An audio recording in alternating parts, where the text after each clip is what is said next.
Welcome to Short Guitar Lessons with me, Reese Gerwin. Today's lesson is scales for beginners. So, why learn scales? You may need some convincing, especially as a beginner, because I'll tell you what, scales are not easy to play. So don't feel stupid or anything like that, or like you suck if you have trouble with these, because let me tell you, they're difficult to get into. But once you get into them, once you understand how it all works, it's much more of a breeze to get into the really fun stuff when it comes to scales.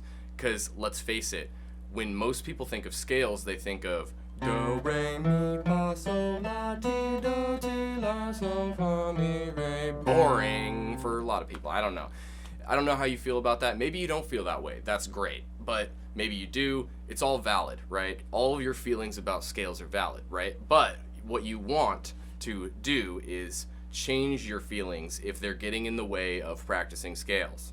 So, you want to feel good about scales. They're fun. They're a tool, right? That you want to use scales to explore music, not to just do some boring exercise, right? I mean, that's good. Exercise is very important for your hands and your finger independence. So one thing about scales is that they help you with finger independence. They help you physically get better at the instrument. They may not help you play better music necessarily, but they will help you have more finger independence, which is extremely important, okay? The making music part comes from here, right? So finger independence is one. Understanding the fretboard is another great reason to learn scales. Scales kind of show you how the fretboard works, the anatomy, if you will. Because if you understand musical notes, A, B, C, D, E, F, G, right? There's 7 letters. Watch my video on naming notes on the fretboard if you want to get familiar with notes. Anyway, so you can use scales as a tool for naming notes and understanding the fretboard. You can literally see scales after you practice them enough. So what they become is what I would call a note map. We use our ear to navigate note maps, right? So that's how something like a scale can translate into music, is with our ear. We hear something and we hear what part of the scale it starts on.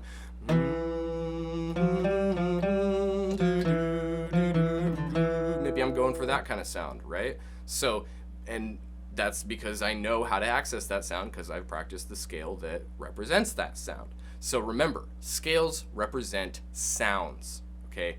And it's your job as the player to extract the sound from the scale that you want, okay?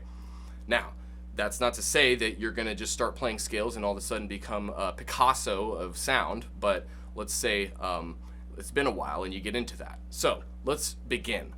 Okay, when we play scales in the left hand, we use 1, 2, 3, and 4, okay? We get 1 finger per fret. If I move around like this, my fingers basically stay the same, compensating a little bit for the frets and how small they get, you know what I mean? So I can also stretch, right? You can actually stretch. So the rules, so to speak, if you want rules can be helpful sometimes. 1 finger per fret, and index and pinky are allowed to stretch. But the position is determined by this. Index finger not stretched. So this is the 7th fret right here. I'm stretching to the 6th, but I'm still in 7th position, okay?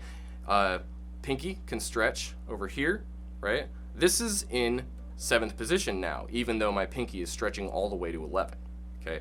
So you have flexibility in your fingering in scales, but that becomes more important in the advanced sections. So just remember, those are the rules. If you want to explore those rules, feel free, but I highly recommend you use all 4 fingers, okay? Highly recommend you use all 4 fingers. One more time, I highly recommend you use all 4 fingers when you play scales, okay? Also, use the correct fingering. Do not ever use a different finger. There's no reason to. It's confusing for your brain to use different fingers when different, so if you're like,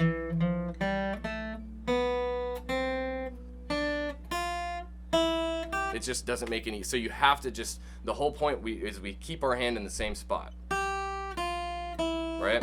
Don't move your hand around, all you have to do is move your fingers. Ooh, that's a low C, I can't really hit that at all.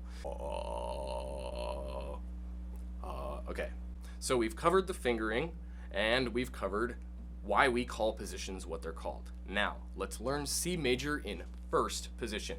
So when I say first position, immediately your index finger should magnetically fly to the first fret right here. And this is how you read scale diagrams, okay?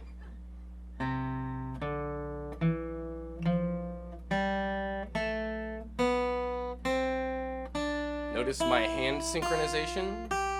The moment my finger moves is the moment I play the string with my right hand, right? That's how you get smooth scales. Here is an example of a scale that sounds bad.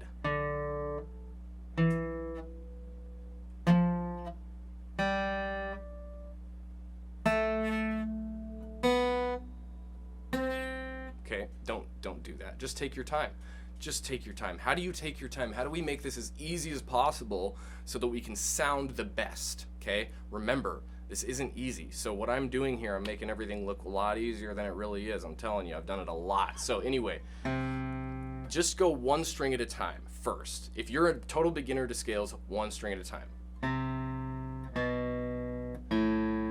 Just get used to moving your fingers and synchronizing that right hand, right?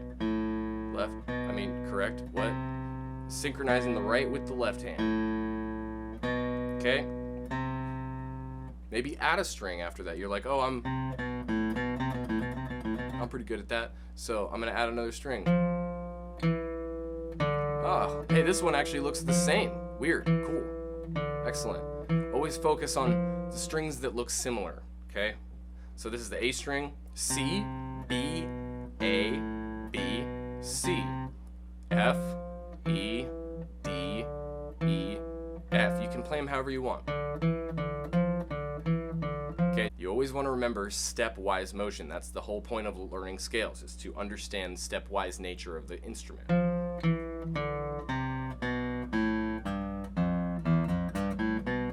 Okay, let's say you get used to C major first position and you're like, okay, I feel like I need to use more fingers and become even better with my fingers. So C major second position is your next ticket here. I know this is a beginner lesson, but I want to cover a lot so that in the intermediate lessons we can get into some really cool stuff. So then, same thing, use fragments, use one string at a time, but now you got to use all fingers. C major second position, here we go. I'm starting on the middle finger because I always start on the root. Here, ready? Always start on the root. Say it with me.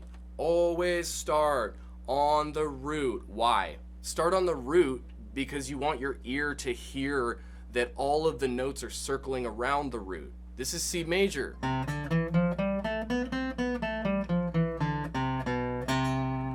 Not D Dorian.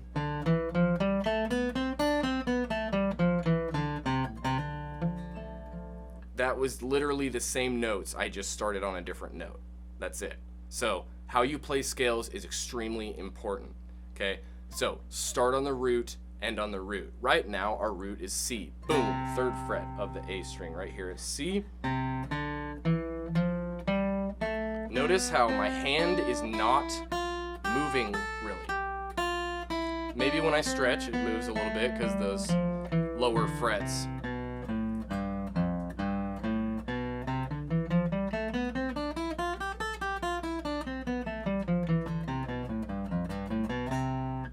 Work with this one in fragments. Or especially this part. If anything feels awkward in a scale when you're using your fingers, if any of that feels awkward, just focus on making it not feel awkward.